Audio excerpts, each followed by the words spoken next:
Krystal, what are you taking a look at? Well, guys, Andrew Yang has now officially launched his new Forward Party. And listen, I'll just be blunt. Definitely not my cup of tea. His partners are former Republican Governor Christine Todd Whitman, who has spent her time post-public service running a lobbying outfit, serving on various corporate boards. And David Jolly, he's a former Republican congressman who has also spent his time post-public service cashing in through lobbying with a seeming specialty in ghoulish healthcare companies. Hardly the team that I would want for cleaning up the rank corruption that has made it so our nation's electeds respond only to donors and to big business. Now, their analysis at the Forward Party of the problems with the two-party system is also off base, in my opinion. In their announcement op-ed, they write, quote, "The United States badly needs a new political party, one that reflects the moderate common sense majority. Today's outdated parties have failed by catering to the fringes. As a result, most Americans feel they are not represented." Super standard, no labels, third way stuff. The problem for the Democratic Party, though, in reality, isn't that they go too far catering to radical extremes. It's that they make excuses for failing to deliver on the incredibly basic and insanely popular shit that they routinely promise voters. In fact, the moderate middle of American public sentiment is overwhelmingly in favor of at least expanding Medicare, hiking taxes on corporations and the rich, more than doubling the minimum wage, and increasing Social Security. Those positions are not found at some arbitrary and constantly shifting center point between the Republicans in D.C. and the Democrats in D.C. It is significantly to the left of the elected leaders of either of these parties. In fact, the trio's recitation of the issues where we need to find this mythical moderate middle illustrate the failure of their analysis. They write, quote, "On guns, for instance, most Americans don't agree with calls from the far left to confiscate all guns and repeal the Second Amendment, but they're also rightfully worried by the far right's insistence on eliminating gun laws. On climate change, most Americans don't agree with calls from the far left to completely upend our economy and way of life, but they also reject the far right's denial that there is even a problem. On abortion, most Americans don't agree with the far left's extreme views on late-term abortions, but they also are alarmed by the far right's quest to make a woman's choice a criminal offense." Listen, let me just put aside equating of the left with the people who are literally in favor of forcing 10-year-olds to bear their rapist babies. Because on each of these issues, the position the Forward Party stakes out is literally just the Democratic Party's actual platform and agenda.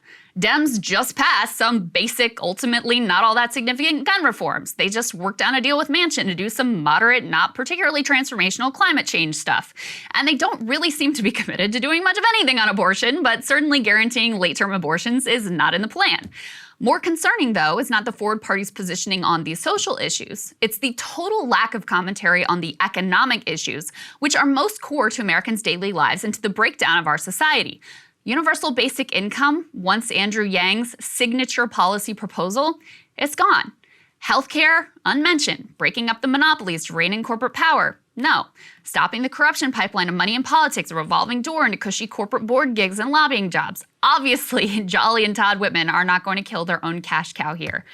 On electoral reform, the Forward Party does offer some specific and genuinely beneficial policies, advocating for ranked choice voting, open primaries, ending gerrymandering. Nothing would make me happier than to see the success of these efforts, especially ranked choice voting, which could help build the space for a viable third-party movement that really is responsive to the economic needs of Americans and isn't just a consultant grift complex the way that the two parties are right now. So listen, on that front, I absolutely hope for and am cheering for their success. Which brings me to the real heart of what I wanted to say today about the Forward Party launch, because there has been a totally unhinged freakout meltdown from liberals over this project. Witness for yourself.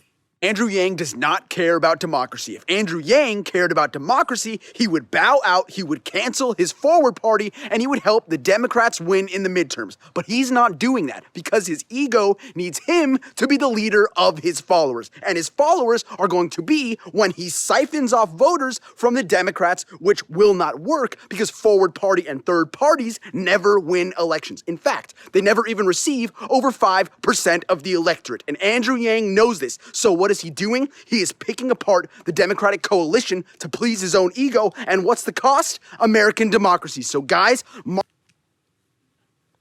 that deranged person is apparently a podcaster. Incredible to watch him insist both that the Forward Party is devastating for the Democrats, but also it's definitely going to be a total and complete failure. Here's another little example for you from a former Biden surrogate named Lindy Lee. She says, quote, "What Andrew Yang is doing by launching a third party is so destructive and a vanity project. We only have one political party, Dems. GOP is a terrorist org. Either help us defeat them or get the F out of the way."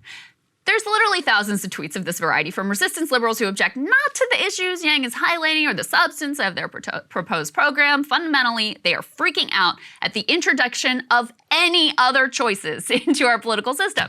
They're saying we have to protect democracy, so we can't have any democracy when it comes to political party options. Doesn't make a lot of sense, does it? But as we've seen before, this is really kind of their only play. It's quite revealing that they are clearly fearful that with any other options available, even what I consider to be quite an anodyne one in the Forward Party, their consultant industrial complex and incumbent protection racket would fall apart completely.